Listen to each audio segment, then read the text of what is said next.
Hello guys, आज modern history के अंतर्गत जो पूरा एपिसोड है वो कर्नाटक के 3 युद्धों पलासी और बक्सर के युद्धों पर पूरी तरह केंद्रित है। ध्यान से पूरी वीडियो देखें, आपका रिवीजन भी होगा और अगर आपने पूरी गहराई में अध्ययन नहीं किया है तो कमांड भी होगा। तो चलिए शुरू करते हैं। सबसे पहले प्रथम कर्नाटक युद्ध। यह युद्ध 1746 से 1748 ईस्वी के बीच 2 वर्षों तक लड़ी गई थी। प्रथम कर्नाटक युद्ध जो अंग्रेजों और फ्रांसीसियों के बीच लड़ी गई थी और यह ऑस्ट्रिया के उत्तराधिकार युद्ध से प्रभावित था जो यूरोप में 1740 ईस्वी में ही आरंभ हो गया था। यहां पर ध्यान दीजिए कि प्रथम कर्नाटक युद्ध कब हुआ था, तो 1746-48 के बीच। किन के बीच? अंग्रेजों और फ्रांसीसियों के बीच। और यह युद्ध का कारण क्या था, तो ऑस्ट्रिया का उत्तराधिकार युद्ध जो यूरोप में आरंभ हो चुका था उसी का प्रभाव था भारत में भी, जहां अंग्रेज और फ्रांसीसी आपस में भिड़ गए। प्रथम कर्नाटक युद्ध के दौरान ही सेंट थोमे का युद्ध 1748 ईस्वी में कर्नाटक के नवाब अनवरुद्दीन और फ्रांसीसी सेना के बीच लड़ी गई थी। याद रखिएगा यहाँ पर तथ्य कि प्रथम कर्नाटक युद्ध के दौरान ही सेंट थोमे का युद्ध हुआ था। कब? 1748 में। किन के बीच? अनवरुद्दीन जो कर्नाटक के नवाब थे और फ्रांसीसी सेना के बीच। ऑस्ट्रिया का उत्तराधिकार युद्ध 1748 ईस्वी में एलास्पल की संधि के द्वारा समाप्त हुआ था। ध्यान रखिएगा, किस संधि के द्वारा? एलास्पल की संधि के द्वारा ऑस्ट्रिया का युद्ध समाप्त या उत्तराधिकार युद्ध समाप्त हुआ था और इसी संधि के द्वारा यानी एलास्पल की संधि के द्वारा ही भारत में प्रथम कर्नाटक युद्ध समाप्त हुआ था। यह एक महत्वपूर्ण प्रश्न है और कई बार आ चुके हैं कि प्रथम कर्नाटक युद्ध की समाप्ति किस संधि के द्वारा हुई थी, तो याद रखिएगा वो एलास्पल की संधि है जो 1748 ईस्वी में हुई थी। प्रथम कर्नाटक युद्ध के दौरान ही फ्रांसीसियों ने मद्रास पर कब्जा जमा लिया था। याद रखिएगा, प्रथम कर्नाटक युद्ध के दौरान ही फ्रांसीसियों ने कब्जा जमाया था मद्रास पर जो अंग्रेजों के नियंत्रण में पहले था। एलास्पल की संधि के द्वारा ही फ्रांसीसियों ने मद्रास अंग्रेजों को वापस किया था। 2 तथ्य याद रखिएगा कि एलास्पल की संधि के द्वारा ही फ्रांसीसियों ने मद्रास अंग्रेजों को वापस किया था और इसी संधि के द्वारा प्रथम कर्नाटक युद्ध की भी समाप्ति हुई थी। अब आइए सेकंड कर्नाटक वार जो द्वितीय कर्नाटक युद्ध था, यह लड़ी गई कब? 1749 से 1754 के बीच 5 वर्षों तक ये युद्ध चली थी। कारण क्या था? हैदराबाद और कर्नाटक के सिंहासन के विवादास्पद उत्तराधिकारी, ये क्या था? दोनों जगह, दोनों रियासतों में, कर्नाटक में और हैदराबाद में गद्दी के दावेदार 2 थे। एक का पक्ष ले रहे थे फ्रांसीसी और एक का अंग्रेज। दोनों तरफ एक ही बात थी। परिणाम यह हुआ कि अपने कैंडिडेट को, अपने समर्थक को गद्दी वो दिलाना चाहते थे। परिणाम स्वरूप यहां पर आपस में दोनों युद्ध में भिड़ गए फिर से। तो यह हुआ कर्नाटक के द्वितीय युद्ध का कारण। 2 रियासत, कौन कौन? हैदराबाद और कर्नाटक के विवादास्पद उत्तराधिकारियों के कारण। ठीक है ना? तो अब यहां पर ध्यान रखें कि कर्नाटक के द्वितीय युद्ध के दौरान ही एक और युद्ध हुआ था। वो युद्ध है अंबूर का युद्ध। यह युद्ध कब लड़ी गई थी? 1749 ईस्वी में। दोस्तों, अंबूर का युद्ध चंदा साहब के पक्ष में। चंदा साहब वो शख्स हैं जिसे फ्रांसीसी गद्दी दिलाना चाहते थे कर्नाटक में। ठीक है ना? तो चंदा साहब के पक्ष में फ्रांसीसी सेना जो डुप्ले के नेतृत्व में लड़ रही थी और कर्नाटक के नवाब अनवरुद्दीन, इन दोनों के बीच ये युद्ध हुआ था जो कौन सा युद्ध है? अंबूर का युद्ध। याद रखिएगा, ठीक है ना? अब देखिए, इसी युद्ध के दौरान यानी द्वितीय कर्नाटक युद्ध के दौरान ही अंग्रेजों ने लॉर्ड क्लाइव के नेतृत्व में अर्काट पर घेरा डाल दिया। अर्काट फ्रांसीसियों के अधिकार क्षेत्र में या उनके नियंत्रण में था और अब उस स्थल का घेरा डाल दिया अंग्रेजों ने 1751 में। ठीक है, अर्काट पर। इसमें अंग्रेजों को सफलता मिली। इस घेराव में क्लाइव सफल रहा और क्लाइव की भारत में यह प्रथम कूटनीतिक विजय मानी जाती है। ध्यान रहे कि द्वितीय कर्नाटक युद्ध के दौरान ही अंग्रेजों ने अर्काट पर घेरा डाला था जो फ्रांसीसियों के नियंत्रण में था और उसमें अंग्रेजों की विजय हुई थी जिसका नेतृत्व क्लाइव कर रहा था और क्लाइव का भारत में यह प्रथम कूटनीतिक विजय मानी जाती है। दूसरी ओर फ्रांसीसियों की हार हुई थी और फ्रांसीसी गवर्नर डुप्ले को वापस फ्रांस बुला लिया गया था। यह फ्रांस की पराजय थी अर्काट में। इसके पश्चात ही डुप्ले को वापस फ्रांस बुला लिया गया था। यह घटनाक्रम याद रखेंगे कि अर्काट को नहीं बचा सके अंग्रेजों से, इसमें उन्हें विफलता हाथ लगी। इस वजह से डुप्ले को वापस फ्रांस बुला लिया गया। द्वितीय कर्नाटक युद्ध यानी सेकंड कर्नाटक वार की समाप्ति पांडिचेरी की संधि के द्वारा 1755 ईस्वी में हुई थी। महत्वपूर्ण याद रखिएगा कि द्वितीय कर्नाटक युद्ध की समाप्ति किस संधि के द्वारा हुई है, तो वो पांडिचेरी की संधि है। कब हुई? 1755 ईस्वी में। कर्नाटक का अब तृतीय युद्ध पर ध्यान दीजिए। जो तीसरा युद्ध था कर्नाटक का वो 1758 से 1763, यानी यह युद्ध भी 5 वर्षों तक चली थी। ठीक है, यह युद्ध यूरोप में ऑस्ट्रिया और प्रसा के बीच 1756 में आरंभ हुए सप्तवर्षीय युद्ध का परिणाम था। अब यहां पर फिर से देखिए कि घटना यूरोप की है और उसका प्रभाव भारत में पड़ता है और भारत में अंग्रेज और फ्रांसीसी के बीच युद्ध आरंभ हो जाती है, जो कर्नाटक का तीसरा युद्ध है। यहां पर यह समझ लीजिए, ऑस्ट्रिया और प्रसा दो राज्य जो यूरोप में थे। प्रसा जो आज का जर्मनी है वो एक वक्त प्रसा के नाम से जाना जाता था।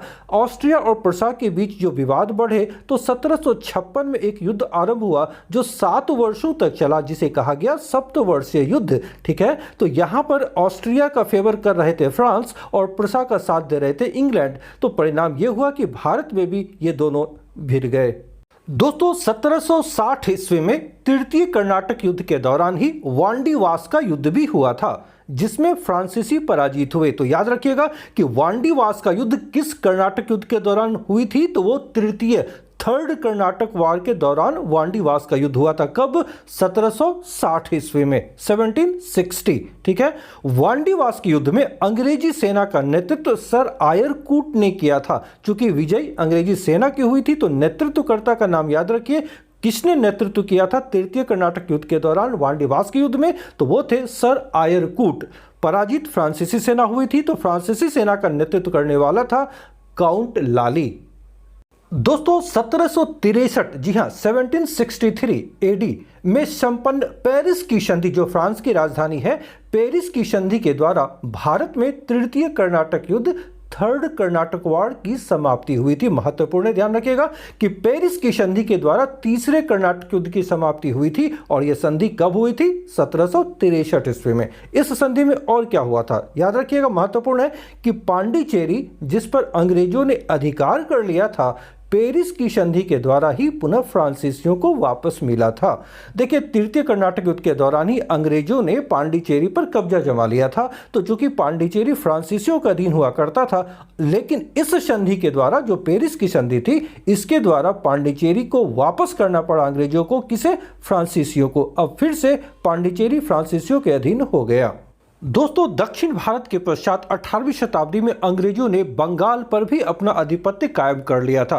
2 महत्वपूर्ण युद्ध इस दौरान जो 18वीं शताब्दी में हुए थे, 1757 का पलासी का युद्ध और 1764 का बक्सर का युद्ध। ये दोनों युद्ध महत्वपूर्ण है और ये बंगाल से संबंधित है। तो आइए सभी महत्वपूर्ण घटनाक्रम और प्रश्नों पर दृष्टि डालते हैं। ध्यान देंगे 1740 में अलीवर्दी खां बंगाल का स्वतंत्र नवाब बन गया था। पूरा बंगाल उसके अधीन हो गया था 1740 में। 1756 में उसकी मौत हो गई थी, अलीवर्दी खां की मृत्यु हो गई थी। उसकी मृत्यु के बाद उसका नाती सिराजुद्दौला, जो उसकी पुत्री का पुत्र था, सिराजुद्दौला 1756 ईस्वी में ही बंगाल का नवाब बना था। दोस्तों आगे बढ़ने से पहले संक्षिप्त रूप में एक स्टोरी सुन लें ताकि घटनाक्रम को समझने में आसानी हो। जिस वक्त अलीवर्दी खां की मौत हुई, उसकी मृत्यु हुई, उसने अपनी मृत्यु से पहले अपने उत्तराधिकारी की घोषणा कर दी थी और उसने सिराजुद्दौला, जो उसका नाती था, उसकी छोटी बेटी का पुत्र था, उसे अपना उत्तराधिकारी घोषित कर दिया था। जब उसकी मृत्यु हुई तो सिराजुद्दौला बंगाल का नवाब बन गया, लेकिन उसकी अपनी मौसी घसीटी बेगम और उसका मौसेरा भाई शौकत जंग, जो पूर्णिया का शासक था, जो पूर्णिया बिहार में है, ये उसका प्रबल प्रतिद्वंदी के रूप में सामने आया। शौकत जंग और उसकी मां घसीटी बेगम ने सेनापति मीर जाफर और कलकत्ता के 2 धनी व्यापारी अमीचंद और जगत सेठ, इन लोगों को मिला लिया ताकि गद्दी पर अधिकार जमा सके। इन सबसे निपटने के पश्चात सिराजुद्दौला अब अंग्रेजों को भी नियंत्रण में लाना चाहता था और इसी उद्देश्य उसने आदेश निकाला कि कोई भी यूरोपीय व्यापारी बिना उनकी आज्ञा, बिना उनकी परमिशन के अपनी बस्ती की घेरेबंदी या किलेबंदी नहीं कर सकता है। फ्रांसीसियों ने उसके आदेश का पालन किया, किंतु अंग्रेजों ने अपनी कोठी, जो फोर्ट विलियम थी, उसकी किलेबंदी कर ली। इतना ही नहीं, अंग्रेजों ने शौकत जंग और उसकी मां घसीटी बेगम का समर्थन किया। अब ये चीजें सिराजुद्दौला के लिए असहनीय थी। अतः सिराजुद्दौला ने 15 जून 1756 ईस्वी, डेट याद रखिएगा, 15 जून 1756 ईस्वी को फोर्ट विलियम पर घेरा डाल दिया और अंग्रेजों को आत्मसमर्पण करने के लिए मजबूर किया। कलकत्ते पर विजय प्राप्त करने के पश्चात कलकत्ता मानिकचंद को सौंप दिया और खुद अपनी राजधानी मुर्शिदाबाद वापस लौट आया। अब क्लाइव के नेतृत्व में अंग्रेजी फौज मद्रास से बंगाल पहुंचा और जनवरी 1757 में कलकत्ता और हुगली पर अधिकार कर लिया। इसके पश्चात 9 फरवरी 1757, डेट याद रखिएगा, 9 फरवरी 1757 को नवाब को एक अपमानजनक संधि यानी अलीनगर की संधि करने के लिए बाध्य किया। तो अब सिराजुद्दौला और अंग्रेजों के बीच जो संधि होती है वो संधि है अलीनगर की संधि, जो 9 फरवरी 1757 ईस्वी को हुई थी। ध्यान देंगे, 9 फरवरी 1757 ईस्वी को अलीनगर की संधि होती है किनके बीच? बंगाल के नवाब सिराजुद्दौला और लॉर्ड क्लाइव जो अंग्रेजों का नेतृत्व कर रहे थे, इनके बीच।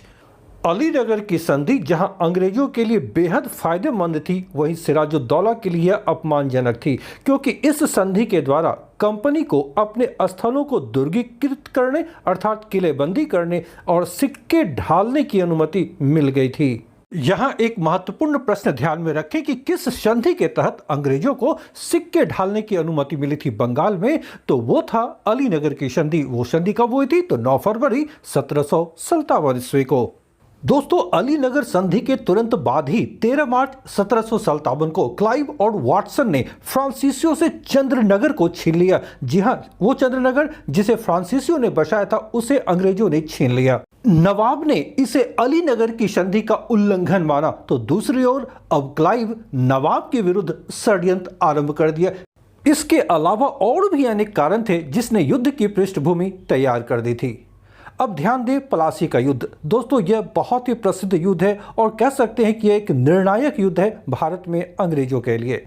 23 जून 1757 यह वो दिन है जिस दिन यह युद्ध लड़ा गया, यानी प्लासी का युद्ध। यह युद्ध किनके बीच लड़ा गया? तो यहाँ तथ्य पर ध्यान दें, बंगाल के नवाब सिराजुद्दौला और लॉर्ड क्लाइव के बीच, जो अंग्रेजों का नेतृत्व कर रहे थे। इस युद्ध में नवाब की हार हुई। वास्तविकता यह है कि नवाब यानी सिराजुद्दौला का सेनापति मीर जाफर, उसे अंग्रेजों ने अपनी ओर पहले ही मिला लिया था। वो एक गद्दार निकला। जब युद्ध आरंभ हुआ तो वो अपनी सेना के साथ निष्क्रिय बना रहा। परिणाम स्वरूप नवाब की हार हुई और क्लाइव कह सकते हैं कि बिना लड़े युद्ध में विजयी रहा। अब युद्ध के पश्चात क्लाइव ने मीर जाफर को बंगाल का नवाब बनाया। दोस्तों, मीर जाफर 1757 से 1760 ईस्वी तक बंगाल का नवाब रहा, 3 वर्षों तक। ध्यान देंगे, 1760 ईस्वी में मीर जाफर को हटाकर उसके दामाद मीर कासिम को बंगाल का नवाब बनाया गया। वास्तविकता यह है कि अंग्रेज बंगाल में एक कठपुतली नवाब चाहते थे जो उसके इशारे पर नाचे। जब तक मीर जाफर अंग्रेजों की बात मानता रहा तब तक वो नवाब के पद पर बना रहा। जैसे ही उसने अंग्रेजों की चाल समझी, वैसे ही अंग्रेजों ने नवाब के पद से उसे हटा दिया और अब उसकी जगह उसके दामाद को ही, जो मीर कासिम है, बंगाल का नवाब बनाया गया। बिल्कुल शांतिपूर्ण ढंग से सत्ता का यह परिवर्तन हुआ। इसलिए भारतीय इतिहास में 1760 ईस्वी शांतिपूर्ण क्रांति का वर्ष कहलाता है। ध्यान रखिएगा, शांतिपूर्ण क्रांति, पीसफुल रिवॉल्यूशन का वर्ष कहलाता है 1760 ईस्वी। यहाँ ये महत्वपूर्ण है कि मीर कासिम बंगाल के नवाबों में अलीवर्दी खां के पश्चात सबसे योग्य नवाब था। दोस्तों, इस समय बंगाल का गवर्नर वेंसी टार्ट था। ये एक महत्वपूर्ण फैक्ट है जो एग्जामिनेशन के दृष्टिकोण से याद रखिएगा। जिस समय बंगाल में मीर कासिम को बंगाल का नवाब बनाया गया, उस समय बंगाल का गवर्नर कौन था? तो वो था वेंसी टार्ट। इससे पहले क्लाइव फरवरी 1760 ईस्वी में इंग्लैंड वापस चला गया था। दोस्तों, बाद में क्लाइव फिर भारत आते हैं, लेकिन इस समय वो वापस इंग्लैंड चला गया था और उसकी जगह वेंसी टार्ट बंगाल का गवर्नर था और इसी के पीरियड में मीर कासिम बंगाल का नवाब बनते हैं। 27 सितंबर 1760 ईस्वी, डेट याद रखिएगा, 27 सितंबर 1760 ईस्वी। इस दिन अंग्रेजों और मीर कासिम के बीच एक संधि हुई और इसी संधि के तहत मीर कासिम ने कंपनी को तीन महत्वपूर्ण जिले वर्धमान, मिदनापुर और चटगांव की जो दीवानी थी वो कंपनी को प्रदान कर दी। दोस्तों, ये तीन जिले सर्वाधिक आमदनी वाले जिले थे जिसे अंग्रेजों ने अब इसी संधि के द्वारा प्राप्त कर लिया था मीर कासिम से।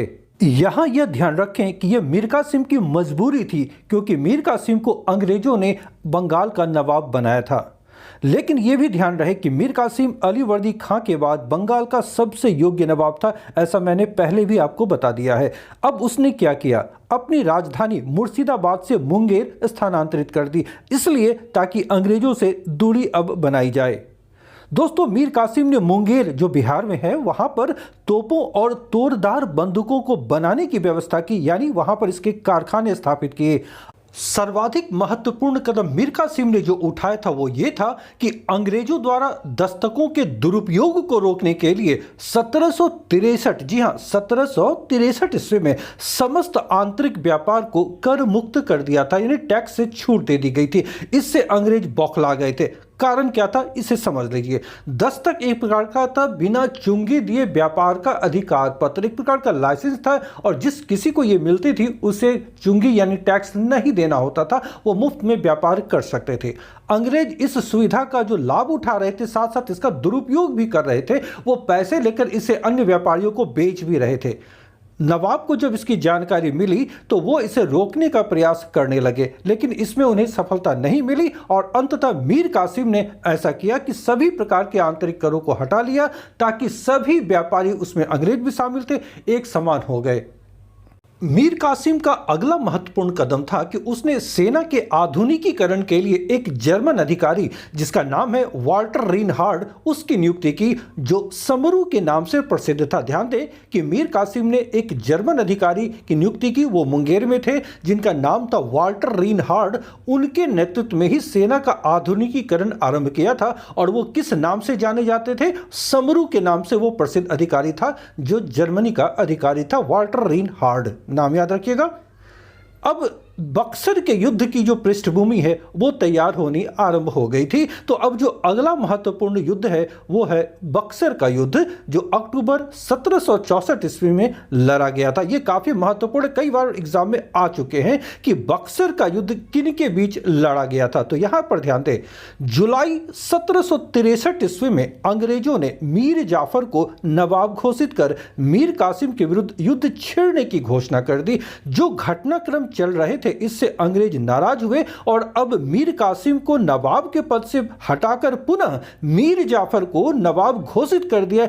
अब मीर कासिम ने अवध के नवाब सुजाउद्दौला और मुगल सम्राट शाह आलम द्वितीय के साथ मिलकर एक संयुक्त सेना तैयार की। ध्यान रखिएगा, संयुक्त सेना तैयार की, जिसमें मीर कासिम, सुजाउद्दौला और मुगल सम्राट शाह आलम द्वितीय, ये तीनों शामिल थे। और इस सेना का मुकाबला होता है हेक्टर मुनरो के नेतृत्व वाली अंग्रेजी सेना से। और यही जो युद्ध है ना, ये है बक्सर का युद्ध, जो अक्टूबर 1764 ईस्वी में लड़े गए थे। ठीक है, और इसी युद्ध में हेक्टर मुनरो विजयी रहा और संयुक्त सेना की पराजय हुई। और इस युद्ध ने यह तय कर दिया कि अंग्रेज ही भारत में अब सर्वोच्च या सबसे बड़ी शक्ति है। और इस युद्ध के पश्चात भारत में कह सकते हैं कि ब्रिटिश प्रभुसत्ता की स्थापना हो गई।